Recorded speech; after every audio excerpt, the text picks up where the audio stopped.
Hey everybody, hopefully you're having a good start to week 3 of quarantine, distance learning, whatever we're calling this now. First off, I want to apologize. They're doing some work in the classroom, so you probably see that there's the cords hanging down here, so apologies for that. I wanted to go through and first off review a little bit on the perfect competition profit graph, so I want to do a little bit of a quick review there. And then also show you what the loss graph is going to be as well.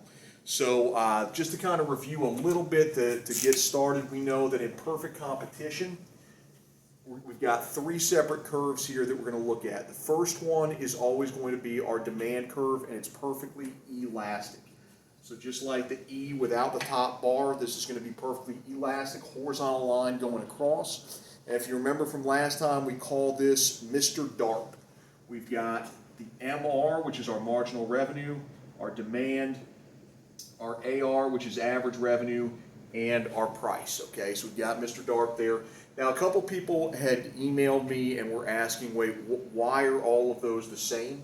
The key thing here is the P. The P stands for the price. So if let's say we're talking about, we're selling grapefruits on the side of the road and we're selling them for, I don't know, $3 a pound or something like that, right? So everybody that comes up, we're charging them $3. Well, the marginal revenue, that's the revenue from that last unit. Or in other words, the revenue, you could look at the revenue of the next unit that you sell. So in every one of these cases, that revenue is the same. It's $3. It doesn't matter who comes up. We're only charging them the same price, $3, $3, $3. So the price in this case is the exact same as our marginal revenue. And the average revenue is also going to be $3. If the price doesn't change, that means our revenue for each unit is going to be exactly the same. It's going to be the $3 here. Now from there, the next curve that we got to draw is the MC. That's our Nike swoosh. So we draw that guy right there. Remember, it goes down due to specialization. It goes up due to diminishing marginal returns. And this intersection right here where the MR and the MC come together, that's our golden rule. That's where we maximize profit. So that's the quantity where our max profit's going to be. Now last time what we talked about was the position of the ATC determined what our profit was going to be. So what we did in the last video was we showed the ATC, which is that upside down umbrella looking guy, that parabola looking guy, that's down here.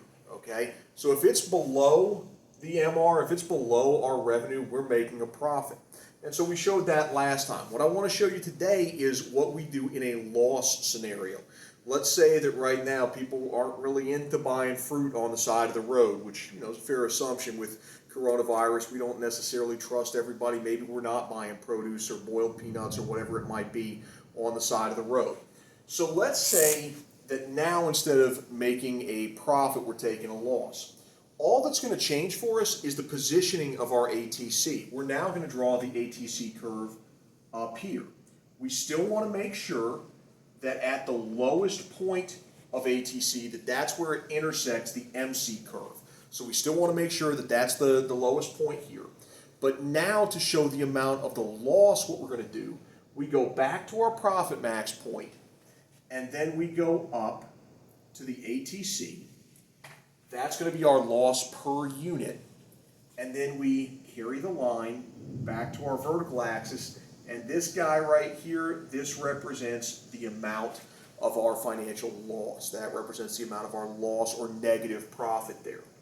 So we've done loss, we've done profit. The only thing left to do is break even. What would happen if we break even? And believe it or not, in terms of economic profit, that's what always happens in the long run for perfect competition. Once we factor in our opportunity cost, we're only going to break even. So let's take a quick look and see what the break-even graph would look like. It's going to be basically the same thing that we just did. We're, again, only changing the positioning of our ATC curve. So we're going to start off. We've got our Mr. DARP. And then we're going to add to that our MC. And now what we're going to do, we still have our MR equals MC as our golden rule right here. But now what we're going to add is that ATC, and instead of it being up here for a loss, instead of it being down here for a profit, we're going to make the bottom of the ATC, that lowest point where it intersects the MC curve, we're going to make that go right through that same profit max point. So we're going to draw our ATC right through here. Now we're only breaking even. There's neither a profit nor a loss because our cost is the exact same as our revenue.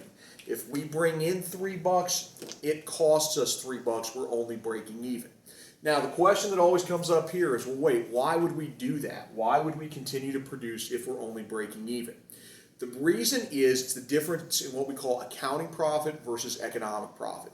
This is showing our economic profit. Economic profit includes all of your opportunity costs, basically what you could have done instead. Because economists are kind of pie in the sky, thinkers, philosophers. Well, you made this, but what you could have done was this over here, and so you could have made more, and so we're going to subtract that out. This is not to say that you couldn't actually make money. In fact, if you're breaking even like this in terms of economic profit, that means you're actually making a real profit. You're making an accounting or a normal profit there. It just means that when you subtracted out your opportunity costs, what you could be doing instead, that you're only breaking even. But if you think of it this way, if you're making, let's say, $100 profit per day here, an economist might say, oh, well, you could be making that somewhere else, so really you're only breaking even. That's the economist's way of thinking of it. The accountant goes, no, dude, you're making $100. That's probably the way we think about it too, right? We're not thinking, oh, well, let's subtract out these theoretical costs. We're thinking, what am I actually taking home? If I'm actually taking home $100, that's accounting profit. So the graph may still look like this, but you could actually still be making money. In fact, if it looks like this, you are making money. It's just accounting versus economics. So hopefully this is making sense. If not, drop me a line either on Google Classroom, in the comments. We're going to do some assignments and some practice with this, so I'm hoping that this is sinking in. If not, I'll have office hours at least one evening this week for anyone that's interested, as well as on Friday. Take care, guys. Hope to see you soon.